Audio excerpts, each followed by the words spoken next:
أعوذ بالله من الشيطان الرجيم بسم الله الرحمن الرحيم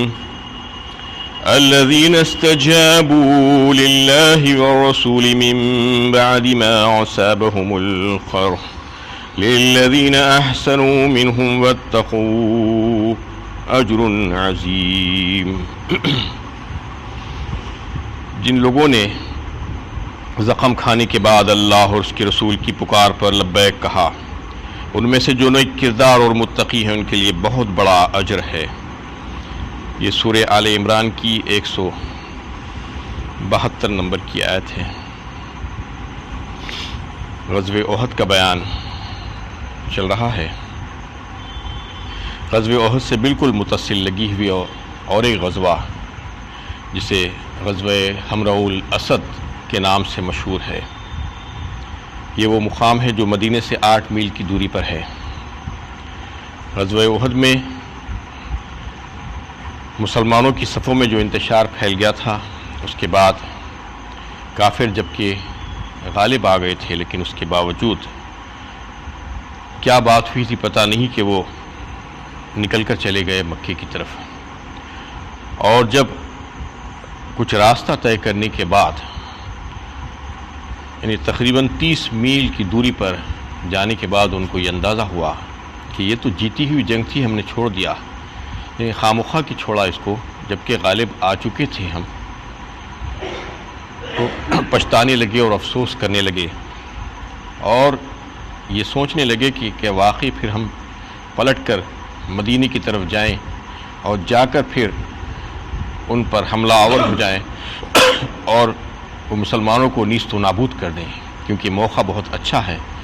لیکن اللہ تعالیٰ نے ان کے دلوں میں ایسی ہیبت ڈال دی مسلمانوں کی، ایسا خوف بٹھا دیا کہ وہ پھر سے واپس پلٹ کر آنے کی جرت نہیں کر سکے اور وہیں سے واپس پلٹ گئے مکے کی طرف۔ لیکن جاتے جاتے کچھ لوگوں کو جو مسافر مدینے کی طرف جا رہے تھے، ان کو کہا کہ جا کر مسلمانوں کو ڈراؤ اور ان سے کہو کہ وہ لوگ پھر سے آ رہے ہیں اپنے لشکر کے ساتھ تازہ دم ہو کر۔ یہ بات بذریعہ وحی اللہ تعالیٰ نے آپ صلی اللہ علیہ وسلم کو بتلا دی۔ اس کے بعد آپ صلی اللہ علیہ وسلم نے ان کا تعاقب کرنے کا ارادہ کیا، جو حمراء الاسد تک آپ صلی اللہ علیہ وسلم نے تعاقب کیا۔ یعنی یہ جو واقعہ پیش آیا تھا کہ غزوہ احد کے موقع پر مسلمان زخموں سے چور چور تھے اور کئی ایک صحابہ، نامور بہادر صحابہ اس میں شہید ہو چکے تھے۔ امام قرطبی نے اپنی تفسیر میں اس کو تفصیل کے ساتھ لکھا ہے کہ آپ صلی اللہ علیہ وسلم نے مجاہدین سے خطاب کیا اور اعلان کیا کہ ہمیں کفار اور مشرکین کا تعاقب کرنا ہے، اور اس میں یہ بھی بات آپ صلی اللہ علیہ وسلم نے بتلا دی کہ ہمارے کل کے معرکے میں جو لوگ شریک تھے وہی اس میں شامل ہوں گے، اور جو لوگ شریک نہیں تھے اس میں شامل نہیں ہوں گے۔ تو اس میں سے 70 حضرات اٹھ کر کھڑے ہوئے، صرف 70 حضرات ہی تھے جو شامل ہوئے تھے، اس کے علاوہ بہت سے لوگ اس وقت فرار ہو گئے تھے میدان سے، اور وہ 70 حضرات میں بھی کئی ایک ایسے تھے جو اتنے زخمی تھے کہ خود سے چل نہیں سک رہے تھے، کہ کسی کے سہارے سے چل رہے تھے دوسرے مسلمانوں کے۔ آپ صلی اللہ علیہ وسلم نے جب یہ فرما دیا کہ جانا ہے تعاقب میں، تو بس اسی حالت میں اٹھ کر کھڑے ہو گئے اور جو ہے وہ قافلہ روانہ ہوا، اور حمراء الاسد کے مقام تک جب پہنچے تو وہاں پر ایک شخص نعیم بن مسعود نے آ کر ان لوگوں سے کہا کہ ابو سفیان یعنی بڑے قافلے کے ساتھ مدینہ پر چڑھائی کرنے کے لیے آ رہا ہے۔ یہ بات سنتے ہی وہ حضرات جو ایسی حالت میں تھے، انتہائی کمزوری کی حالت میں اور یعنی زخمی حالت میں، ایک زبان ہو کر کہے کہ حسبنا اللہ و نعم الوکیل، اللہ تعالیٰ ہمارے لیے کافی ہے اور وہ بہترین کارساز ہے۔ کیونکہ وہ لوگ ڈرانے کی کوشش کر رہے تھے، مسلمانوں میں ہیبت ڈال کر ان کو جو ہے ڈرانا چاہ رہے تھے، لیکن اس کا ذرا بھی اثر نہیں ہوا مسلمانوں کے اوپر۔ اس دوران یہ ہوا کہ ایک شخص اور ایک جو ہے بنی خزا قبیلے کا تھا، معبد خزائی نام تھا اس کا، وہ مسلمان تو نہیں تھا لیکن مسلمانوں کا خیر خواہ تھا، اور نبی صلی اللہ علیہ وسلم کے ساتھ اس کے قبیلے کے لوگ حلیف تھے، حلیفانہ تعلقات تھے اس کے۔ وہ مدینے سے مکہ جا رہا تھا تو اس نے راستے میں جب دیکھا کہ ابو سفیان بیٹھا افسوس کر رہا ہے کہ کیوں میں نے خواہ مخواہ واپس اپنی فوج کو لے کر آ گیا، تو اور پھر واپس جانے کے بارے میں، پھر سے حملہ آور ہونے کے بارے میں وہ خیال ہی کر رہا تھا، پچھتا رہا تھا۔ تو اس شخص نے جا کر ابو سفیان سے کہا کہ تم لوگ مسلمانوں کو کمزور مت سمجھو، بلکہ ابھی میں نے ان کا ایک بہت بڑا لشکر ہمراء الاسد کے پاس دیکھا ہو، اور وہ بڑی تیاری کے ساتھ تمہارا تعاقب کر رہے ہیں۔ یہ سن کر ان کے ہوش اڑ گئے، اور پھر انہوں نے واپس پلٹنے کا ارادہ ترک کیا اور مکے کی طرف روانہ ہو گئے۔ یہ تمام حالات تھے اس غزوہ احد کے فوراً بعد کے، غزوہ احد کے دوسرے دن کا واقعہ تھا یہ۔ اس میں فرمایا جا رہا ہے کہ الذین استجابوا للہ والرسول من بعد ما اصابهم القرح للذین احسنوا منہم واتقوا اجر عظیم، یعنی اللہ اور اس کے رسول نے جب ان کو بلایا، صحابہ کرام رضوان اللہ تعالی علیہم اجمعین کو غزوہ احد کے بعد، تو انہوں نے اس میں ذرا بھی پس و پیش نہیں کیا، جبکہ وہ زخموں سے چور چور تھے۔ من بعد ما اصابهم القرح فرمایا، لیکن اس کے باوجود ان کی دو اوصاف اللہ تعالیٰ بیان فرما رہے ہیں کہ وہ تیار ہو گئے۔ اللہ اور اس کے رسول کے کہنے پر، ان کی دعوت پر لبیک کہا انہوں نے، کہ دو صفتیں ان میں پائی جاتی تھی، وہ یہ کہ احسنوا منہم واتقوا، احسان اور تقوی، یہ دو صفتیں ان میں تھی، یعنی ذرا بھی انہوں نے غور و فکر نہیں کیا اور کسی قسم کا کوئی پس و پیش نہیں کیا، بلکہ فوراً جنگ پر آمدہ ہوئے اور چلنے کے لیے تیار ہوئے۔ اور وہ لوگوں میں جو جانثاری کا جو جذبہ تھا اور جو عمل انہوں نے جو جدوجہد عملی طور پر انہوں نے کر کے دکھلا دیا تھا، اس کے ساتھ ساتھ ان کے پاس یہ دو صفتیں بھی پائی جاتی تھی کہ احسان اور تقوی والی صفت۔ اس میں اللہ تعالیٰ یہ مطالبہ کر رہے ہیں کہ اگر کوئی کام کتنا ہی نیک کیوں نہ ہو اور اس میں کتنی جانثاری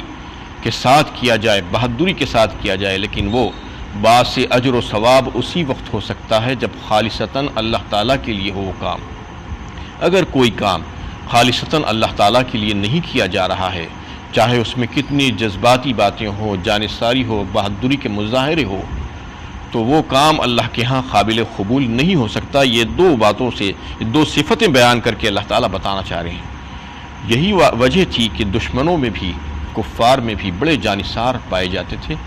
اور ایسی بہادری کے واقعات ان کے پاس ملتے ہیں، لیکن ان کے پاس اللہ کا خوف نہیں تھا اور اللہ کے لیے نہیں لڑ رہے تھے وہ خالصتاً، اس لیے اس کی کوئی اہمیت نہیں تھی اللہ تعالیٰ کے پاس۔ اس میں بتانا چاہ رہے ہیں اللہ تعالیٰ کے للذین احسنوا منہم واتقوا، یہ دو صفتیں ہونے کی وجہ سے وہ صحابہ کرام میں اللہ تعالیٰ ان کو اجر عظیم سے نوازے ہیں۔ یعنی اجر عظیم کے مستحق وہی لوگ ہو سکتے ہیں جن کے پاس اللہ تعالیٰ کا ڈر ہو اور اللہ تعالیٰ ہی کے لیے خالصتاً وہ کام کرنے کے لیے نکلے ہوں۔ الذين قال لهم الناس ان الناس قد جمعوا لكم فاخشوهم فزادهم ایمانا وقالوا حسبنا اللہ ونعم الوکیل، یہ وہ لوگ ہیں جن سے لوگوں نے کہا کہ تمہارے خلاف ان لوگوں نے بڑی طاقت اکٹھا کی ہے، لہٰذا ان سے ڈرو، تو ان کے ایمان میں اضافہ ہو گیا اور بول اٹھے اللہ ہمارے لیے کافی اور بہترین کارساز ہے۔ کہ جب لوگوں نے ان سے کہا کہ تمہارے خلاف دشمنان اسلام اور کفار اور مشرکین نے ایک بہت بڑا لشکر تیار کیا ہے، لہذا تم ڈرو اور ان سے مقابلے کی ہمت مت کرو، تو یہ کہنے کے بعد وہ لوگوں کا حال یہ ہو گیا کہ مزید ان کے ایمان میں اضافہ ہو گیا، یعنی وہ بجائے ڈرنے کے ایمان اور ان کی تقویت پا گیا۔ یہ اس وجہ سے ہوا تھا کہ جس وقت انہوں نے اللہ اور اس کی رسول کی اطاعت و فرمانبرداری کو قبول کیا تھا، اسی وقت وہ اس بات کو جان چکے تھے کہ یہ جس راستے کو انہوں نے اپنایا ہے وہ راستہ کوئی پھولوں کی سیج نہیں ہے، بلکہ کانٹوں بھرا تاج ہے، اور یہ پرخطر وادی ہے، اس میں سے ہم کو گزر کر جانا ہے، اور اس میں ہر قسم کے خطرات کا ہم کو سامنا کرنا ہوگا، اور ہو سکتا ہے کہ ہماری یہ جو انقلابی تحریک ہے اس کو مٹانے کے لیے پوری کوشش کی جائے گی۔ تو جب انہوں نے یہ دیکھا کہ یہ حالات سامنے آ گئے ہیں تو ان کو یقین ہو گیا، اور ایمان میں ان کی مزید اور اضافہ ہو گیا، اور بتایا جاتا ہے کہ اس وقت ان کی جو کیفیت تھی، ان کی جو حالت تھی، اللہ اور اس کے رسول کی دعوت دینے کے بعد وہ لوگ جب روانہ ہوئے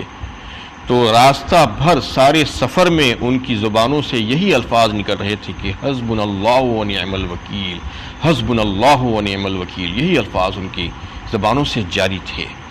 تو اللہ تعالیٰ یہ بتانا چاہ رہے ہیں کہ وہ اللہ تعالیٰ پر کتنا بھروسہ کر رہے تھے، اور کس قدر اللہ کے نبی صلی اللہ علیہ وسلم کی بات کو مان کر انہوں نے ایسی حالت میں بھی اپنی پرواہ کیے بغیر زخمی حالت میں نکلے، اور اللہ تعالیٰ پر اتنا بھروسہ تھا ان کو۔ لیکن قابل قدر بات، قابل غور بات یہ ہے کہ اللہ کے نبی صلی اللہ علیہ وسلم اور صحابہ کرام رضوان اللہ تعالیٰ علیہ مجمعین کتنا بھروسہ رکھتے تھے اللہ تعالیٰ پر، کتنا توکل تھا، اس کے باوجود انہوں نے سارے اسباب کو اختیار کیا۔ اللہ کے نبی صلی اللہ علیہ وسلم غزوہ احد ابھی ختم ہوا ہے، ابھی تیار بھی نہیں ہوئے ہیں صحابہ کرام، اور ابھی دم لینے کا موقع نہیں ملا ہے، زخموں سے چور چور ہیں، 70 حضرات شہید ہو چکے ہیں، نامور اور بہادر، اور ایسی حالت میں جب جو ہے اعلان فرما رہے ہیں اور نئی روح پھونک رہے ہیں مسلمانوں کے لشکر میں، اور پھر نہ صرف ان کو تیار کر رہے ہیں بلکہ خود بنفس نفیس تیار ہو کر جنگ کے لیے نکل رہے ہیں۔ یہ حالات دیکھنے سے اندازہ ہوتا ہے کہ توکل کا مطلب یہی ہے کہ جتنے اسباب اختیار میں ہیں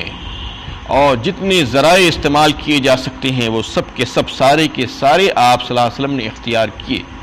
یہ کہہ کر خاموش نہیں بیٹھ گئے کہ ہم تو اللہ تعالیٰ کے کام کے لیے نکلے ہیں، اللہ تعالیٰ ہمارے لیے کافی ہے، ہم کو کچھ کرنے کی ضرورت نہیں ہے، ایسا نہیں کہا، بلکہ جتنے اسباب ہو سکتے تھے اتنے سارے اسباب کو آپ صلی اللہ علیہ وسلم نے خود اختیار کیے، اور آپ صلی اللہ علیہ وسلم بنفس نفیس جو ہے جنگ کے میدان میں تشریف لے جا رہے ہیں، صحابہ کرام کو تیار کر رہے ہیں۔ تو یہ بتانا مقصود ہے اس میں کہ اسباب کو چھوڑ کر جو ہے توکل کرنا یہ نبی صلی اللہ علیہ وسلم کے طریقے کے خلاف ہے۔ اسباب کو اختیار کرنا چاہیے، پورے اسباب کو، اس کے بعد نتائج تو ہے اللہ تعالیٰ کے اوپر رکھنا چاہیے۔ اس میں اللہ تعالیٰ نے یہی بات واضح فرمائی کہ ان لوگوں کی زبانوں پہ جو ہے یہی بات تھی، لیکن سارے اسباب کو انہوں نے اختیار کر لیا تھا۔ اس میں یہ بات جو ہے اللہ تعالیٰ نے یہ بات بتائی کہ قالوا حسبنا اللہ و نعم الوکیل، یعنی یہ جو پڑھ رہے تھے زبانوں پہ تھا ان کی، اللہ تعالیٰ پر پورا یقین تھا وہ، اور وہ کہہ رہے تھے کہ اللہ تعالیٰ ہمارے لیے کافی ہے اور وہ بہترین کارساز ہے۔ تو یہ صرف خصوصی طور پر صحابہ کرام کے لیے نہیں تھا، بلکہ جو بھی مسلمان نیک نیتی کے ساتھ پورے ایمانی جذبے کے تحت اس کو اگر پڑھے گا تو اس کے فوائد و ثمرات و برکات اس کو بھی حاصل ہوں گے۔ اور اکابرین اور بزرگوں کا یہ قول ہے کہ یہ آزمودہ ہے کہ کوئی اگر 1000 مرتبہ اس آیت کو پڑھتا ہے کہ حسبنا اللہ و نعم الوکیل پوری ایمانی کیفیت کے ساتھ، اور اللہ تعالیٰ سے اپنی کوئی دعا